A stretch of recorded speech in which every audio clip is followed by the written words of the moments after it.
The dreamers are the saviors of the world.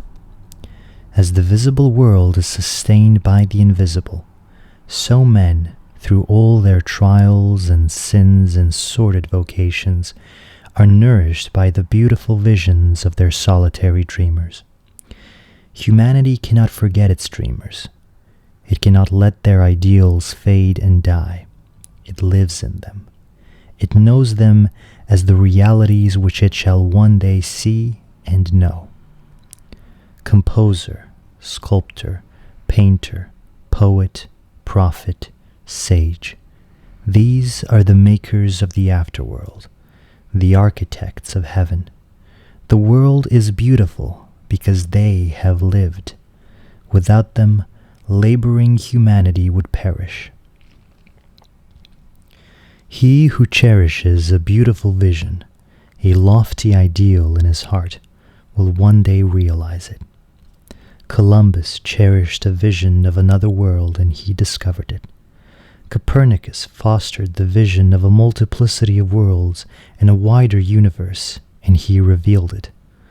Buddha beheld the vision of a spiritual world of stainless beauty and perfect peace, and he entered into it. Cherish your visions, cherish your ideals, cherish the music that stirs in your heart, the beauty that forms in your mind, the loveliness that drapes your purest thoughts. For out of them will grow all delightful conditions, all heavenly environment. Of these, if you but remain true to them, your world will at last be built. To desire is to obtain, to aspire is to achieve.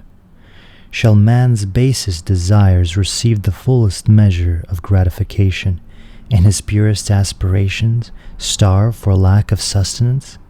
Such is not the law. Such a condition of things can never obtain, ask, and receive. Dream lofty dreams, and as you dream, so shall you become. Your vision is the promise of what you shall one day be. Your ideal is the prophecy of what you shall at last unveil. The greatest achievement was at first, and for a time, a dream. The oak sleeps in the acorn, the bird waits in the egg, and in the highest vision of the soul a waking angel stirs. Dreams are the seedlings of realities. Your circumstances may be uncongenial, but they shall not long remain so if you but perceive an ideal and strive to reach it. You cannot travel within and stand still without. Here is a youth, hard pressed by poverty and labor, confined long hours in an unhealthy workshop, unschooled and lacking all the arts of refinement. But he dreams of better things. He thinks of intelligence, of refinement, of grace and beauty.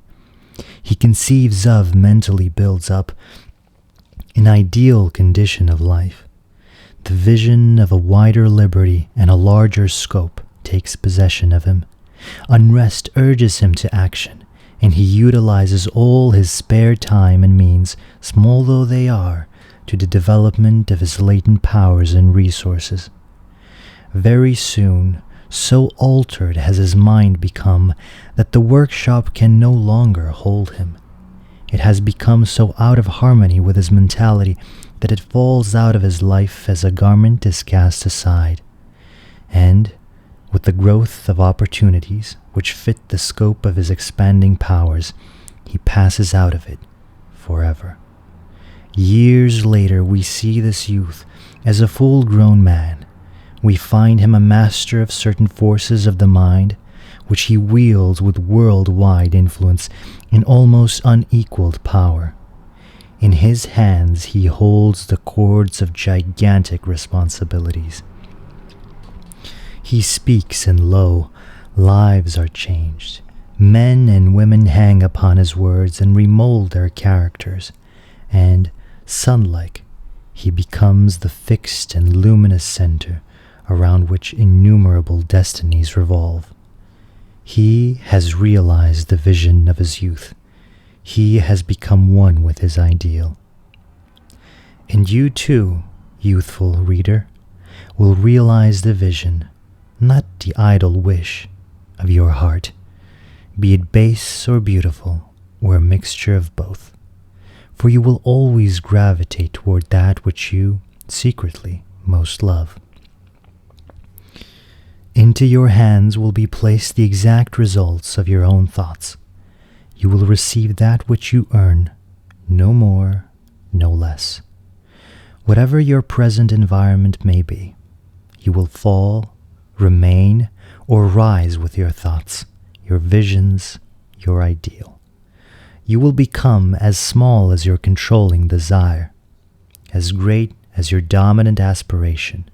In the beautiful words of Stanton Kerham Davis, you may be keeping accounts, and presently you shall walk out of the door that for so long had seemed to you the barrier of your ideals, and shall find yourself before an audience, the pen behind your ear, the ink stains on your fingers, and then and there shall pour out the torrent of your inspiration.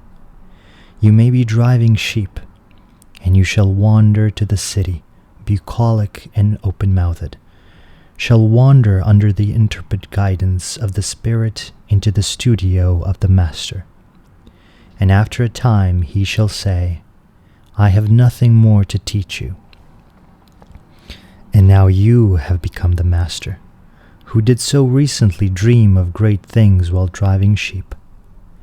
You shall lay down the saw and the plane to take upon yourself the regeneration of the world. The thoughtless, the ignorant, the indolent, seeing only the apparent effects of things and not the things themselves, talk of luck, of fortune, of chance. Seeing a man grow rich, they say, how lucky he is. Observing another become intellectual, they exclaim, how highly favored he is. And noting the saintly character and wide influence of another, they remark, how chance aids him at every turn. They do not see the trials, and failures, and struggles which these men have voluntarily encountered in order to gain their experience, have no knowledge of the sacrifices they have made, of the undaunted efforts they have put forth, of the faith they have exercised, that they might overcome the apparently insurmountable and realize the vision of their heart. They do not know the darkness and the heartaches. They only see the light and joy and call it luck. They do not see the long and arduous journey, but only behold the pleasant goal and call it good fortune. Do not understand the process, but only perceive the result and call it chance. In all human affairs, there are efforts and there are results, and the strength of the effort is the measure of the result. Chance is not. Gifts, powers, material and intellectual and spiritual possessions are the fruits of effort. They are thoughts completed, objects accomplished, and visions realized. The vision that you glorify in your mind, the ideal that you enthrone in your heart, this you will build your life by. This you will become. Thank you.